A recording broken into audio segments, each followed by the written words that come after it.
What is up, you guys? My name is Mike. This is YGO, and welcome to my YouTube channel. So yeah, guys, this is gonna be my Yu-Gi-Oh! YouTube channel here, and it's the first video that I'm making on it. And I do have a lot of videos planned here for you guys. I'm gonna be doing competitive Yu-Gi-Oh! TCG and OCG content here. And I'm gonna be doing all types of different stuff here, like I'm gonna be making deck profiles. I'm also gonna do live duels, also card and game discussions, and a lot more. So if you guys are excited to join on the journey and see where this goes, make sure you like the video and comment down below what you guys want, and make sure you subscribe to the channel so that you guys don't miss out anytime I upload videos. But with that being said, guys, I'm not gonna waste too much of your time. We're gonna just go into the deck profile. So this is my Dark Magician deck for the August 2021 format. Just to give you guys a bit of context, I have been playing this game ever since I was a kid, back in 2002. I did watch the anime, just like a lot of you here who may be watching, and Dark Magician was one of my favorite cards growing up. And when I returned to the game in 2018, this was one of the first decks that I built, just to build it out of nostalgia. And ever since then, I've been developing this deck every year, constantly throughout the months, and I'm always making it as optimal as I can and giving it life as much as possible to keep the deck rolling, compared to the other decks I've been playing. And I do play on a competitive level. I do have a lot of other different decks that I play. This is just one of my go-to decks that I play when I play at a local tournament. But I just want to give you guys this build specifically and show you how it works. So first off, we're going to be starting off with 2 copies of Dark Magician. It's the heart and soul of your deck. It's the one that you will be summoning off of Eternal Soul, banishing with Dark Magical Circle. You'll be searching it, you'll be discarding it, you'll be doing a lot with it.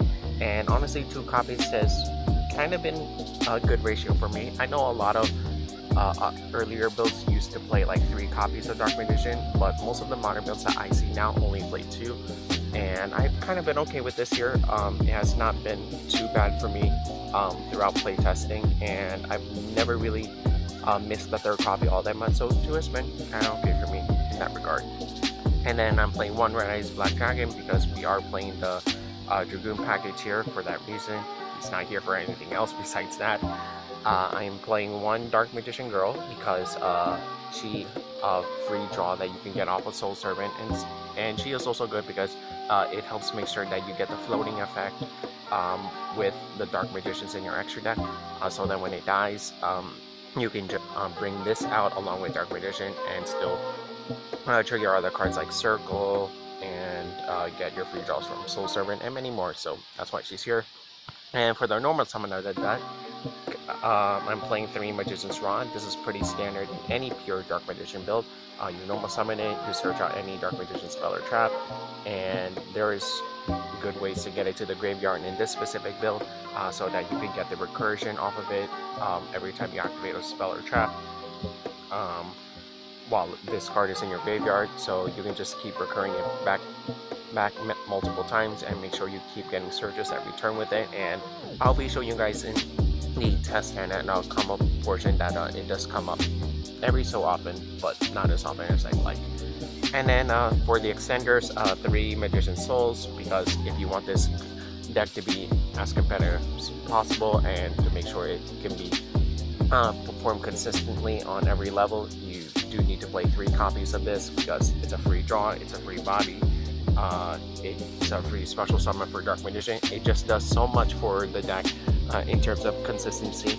And I know a lot of other decks, I know there are a lot of other alternatives to this card, like Fusion Deployment, Keeper of Jack Magic, the Spellbook package, but I just wanted this deck to be as consistent as possible, so that's why I'm playing 3 copies of this.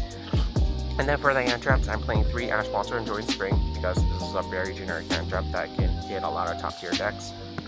3 Ghost Spell and Haunted Mansion because She is really good for hitting a lot of graveyard reliant strategies, and this also does hurt decks like Tribe Game, because if you activate this on something like a Revolt, they can't really pop up with it and get like multiple bodies on the board to go into Shurag, so it's really good for the interactions like that. And 3 Effect Melee, because she synergizes well with the deck because she's not a hard once per turn. She is also a spellcaster. You can summon off of Celine to go to the Access Code combo. And she's also a level 1, which can kind of come up every now and then, but not that much. But that is why she's here. And 3 Infinite Impermanence, because it's one of the most generic hand traps in today's format. It doesn't lose a call by the grave, you activate it from the hand, and it also has additional benefits when you set in the column in a specific column, because if your opponent doesn't play around it very well and forgets where you set it, then you can blow them out pretty quickly. And that is it, guys, for the monsters and the hand traps. For the spells, I'm playing 1 Dark Magic Attack. I know some decks opted to side deck this, but I opted to put this in the main deck because it's just a really strong card that you can search up on Turtle Soul to have a Harpy's Feather Duster, and yep, it's really strong for that reason. 1 Red Eyes Fusion, because you are playing the Dragoon package again, and I wanted to minimize the risk of actually drawing to this card. And even though the test hands and combos do show that I kind of draw into it quite frequently, throughout real playtesting, it really does not come up as much compared to when I'm just doing playtesting. But yeah, 1 copy has been good enough for me, and I really want to play more than this. 1 Monster Reborn, because it's just a really good extender and can sometimes help you go into your link plays fairly well. 3 Soul Servant, because it stacks your deck. It helps you ensure you can resolve Dark Magical Circle as much as you can. It's a free draw 2 if you can get Dark Magician on the grave, which is honestly not that hard in this deck. And it's just a really good utility card that works for both the deck and your graveyard, so it's really good for that. 1 Secrets of Dark Magic, you don't really need multiple copies of it because it's searchable off of Circle, Rod, Soul Servant, and many others. So, and it's a really good fusion that you can use to make Dragoon. It can make the Dark Magician's End, or it could make Dark Magician or Dragon Link, which you guys can see I'm also playing here. And that's it for the spells. For the traps, I'm playing 2 Summon Limit because it's a really good floodgate. Dark Magician can take advantage of, because this deck does not need to summon multiple times in one turn because it's not a combo deck, it's a control deck. And it is a really good blowout if you're going first, that you can just flip during your opponent's turn and hold their place, because summoning more than 2 times is required for a lot of most modern top tier decks, so flipping this on them can honestly win you a game in itself if they don't main back row removal in the form of smelling traps quickly. And 3 Eternal Soul, because this is standard also in any Dark Magician build. Some people play 2, some play 1. I've never really understood that ratio. Even though this is the make or break of the deck, I still find it that it's fairly useful that you open up with it as much as possible in your opening hand, so that's why I'm sticking to 3 copies. So this is pretty standard in any build. And then 3 Solemn Strike, because it's one of the most generic solemn cards you can play in the deck. Some people play Judgment. I opted to go for Strike because it's one of the most generic ones that people are playing in today's format. And yeah, that's it for the main deck. For the extra deck, I'm playing 1 Artemis, because she's one of your only ways of getting cards like Magician's Rod to your graveyard, or other cards in your graveyard that you don't really need all that much. And yeah, she's really good for that reason. That interaction may not come up as much, but when it does, and you're able to tribute this off to get Magician's Rod back to your hand, then it's really good for that. 1 Imduck, because it is a really strong dragon monster that you can use to make cards like, you know, Dragoon, or it can make Dark Magician or Dragon Knight, and that's what I'm usually mostly using this card for. But other than that, it's just a really good way to get Dark Magician in your grave to keep Eternal Soul alive. And then 1 Verte Anaconda, because it's the only way that you can send, you know, Rise Fusion to the grave, and as long as you can get 2 monsters on the field, which is not that hard in this deck, then This helps you facilitate that play. Then I'm playing one Christian Healthy Firebracks because it goes into your access code combo. So the idea with that is that you summon your hand trap, summon any other monster, go into this, summon Veiler from the deck, and then go into Celine to make a Link 3, and then as long as you have 3 spells in the grave, you revive Veiler or you revive Dark Magician or any spellcaster in your graveyard, and then go into access code to get multiple pops on your opponent's one, and then just attack Radiant. So that's kind of how that combo works. And again, that's why Celine is here for that reason. And then I am playing one Nightmare Phoenix because it's a generic Link 2 for backroom removal. No more to explain there. One Nightmare Unicorn for spinning cards back in the deck for Link 3 and for Link climbing for that same reason.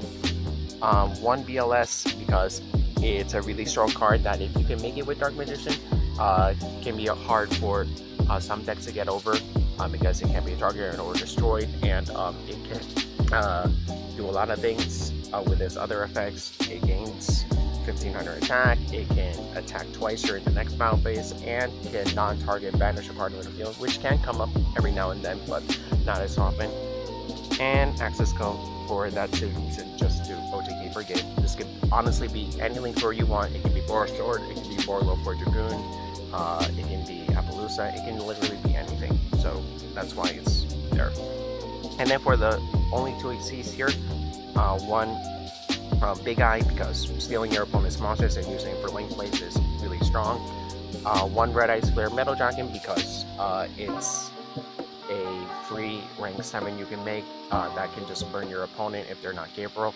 And this can unironically now summon Red Eyes Black Dragon from the graveyard because of Dragoon, so it's really good if you want to close out games for that reason as well.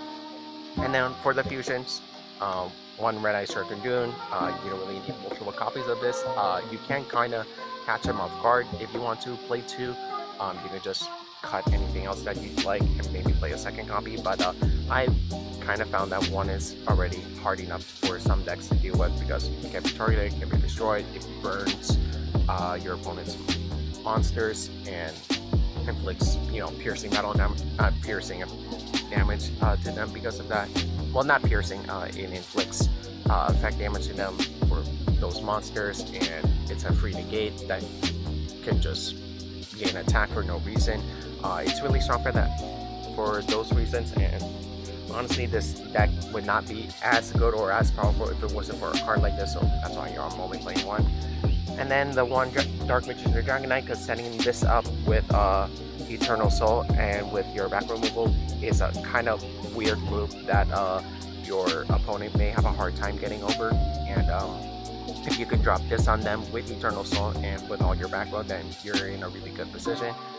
And then one Red Eye, then lastly one the Dark Magicians because this is a really good monster that can give you draw power during your opponent's turn, because if you can just flip Eternal Soul with this during their turn and then get a free draw or something like that, or if they activate a spell or trap as well, except during the damage step, you can just draw a card, set it to your field, and if it's Eternal Soul, you can flip it during their turn, and then you'll be good. And like I said before, if this card is destroyed in any way, you can just summon Dark Magician Girl back to the field. There is a ruling with that if you want to make sure that it does float, you need to play both Dark Magician and Dark Magician Girl. It can't be one or the other, it has to be both. So that's the only reason why I'm playing Dark Magician Girl. Other than that, it's just a good free draw that you can get during your opponent's turn, or even during your turn when you flip a spell or trap during either player's turn. So it's really good for that reason, and I don't really need multiple copies of it for all that much. And that is it, guys, for the deck profile. Now we will go ahead and get into the test hands and combos.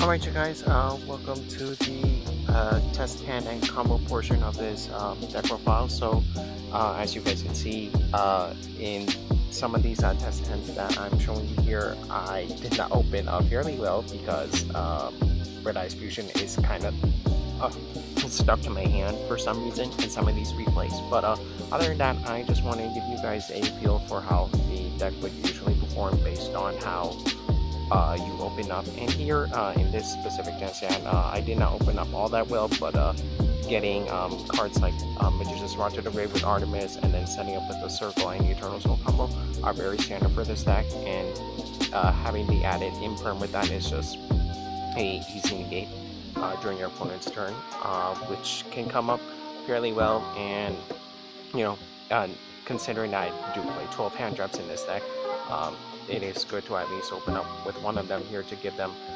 better. And in this first duel that I'm going to be showing you guys, we're going to be playing against Salamangreat.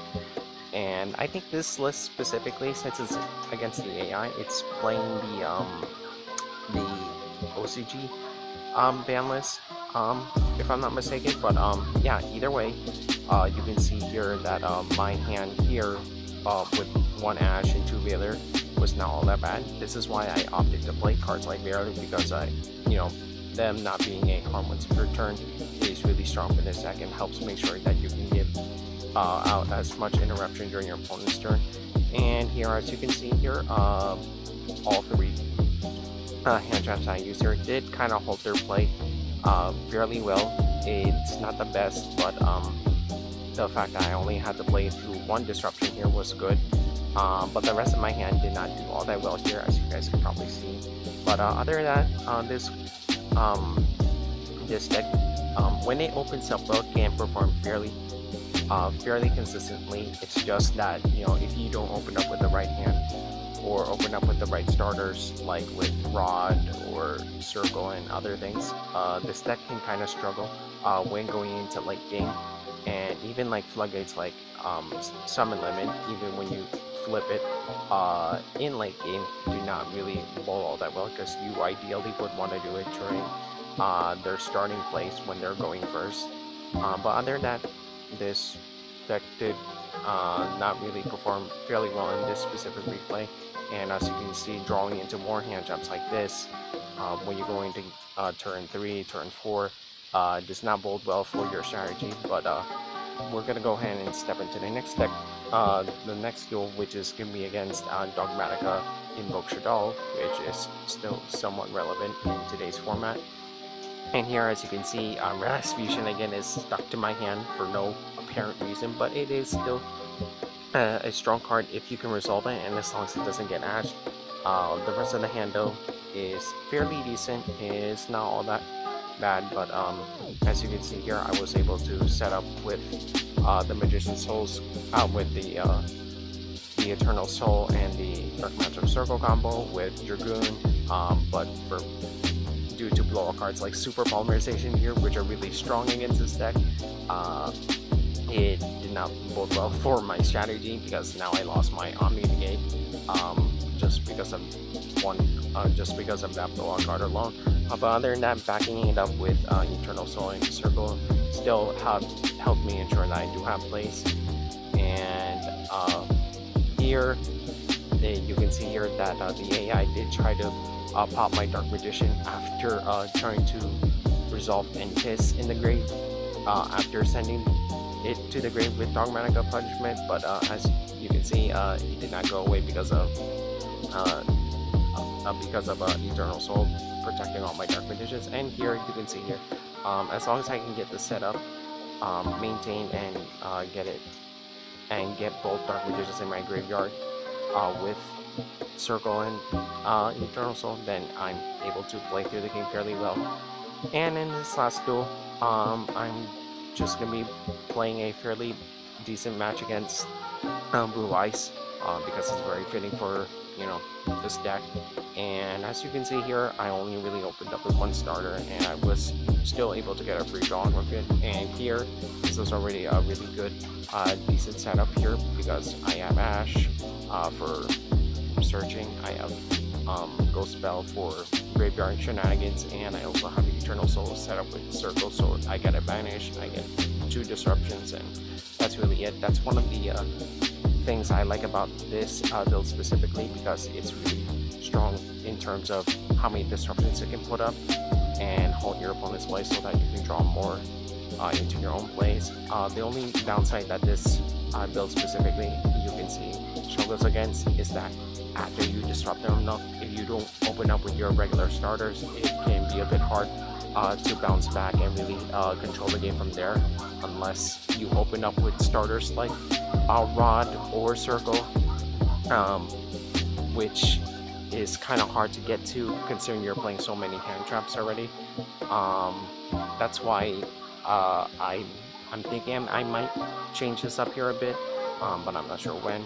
But here, as you can see here, I was able to bait out cards like Hope Harbinger here with Soul Servant, and was able to control the board from there. But realistically, that probably may not ever come up, because if you're a really smart player and you know Dark Magician, you'd want to most likely negate Dark Magical Circle to minimize the risk of losing your monster. But other than that, I was able to play through that fairly well, and I was able to get our Dark Magician to grave with Secrets of Dark Magic, which isn't the only way to get it to grave, as you guys saw in the deck profile, but still, it is something that you can do regardless.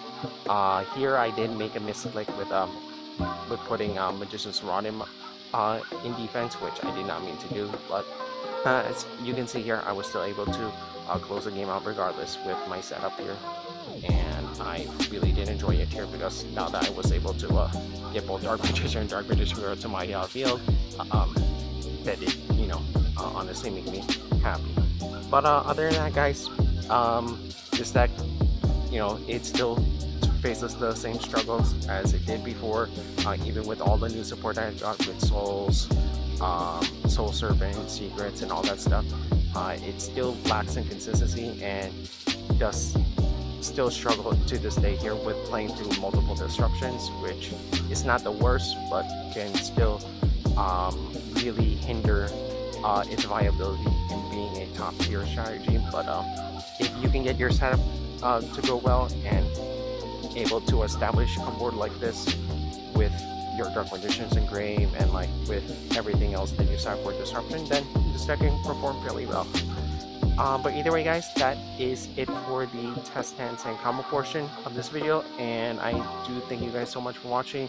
If you guys want to try out the deck, I will leave a link to download the deck in the description below for you to try it out.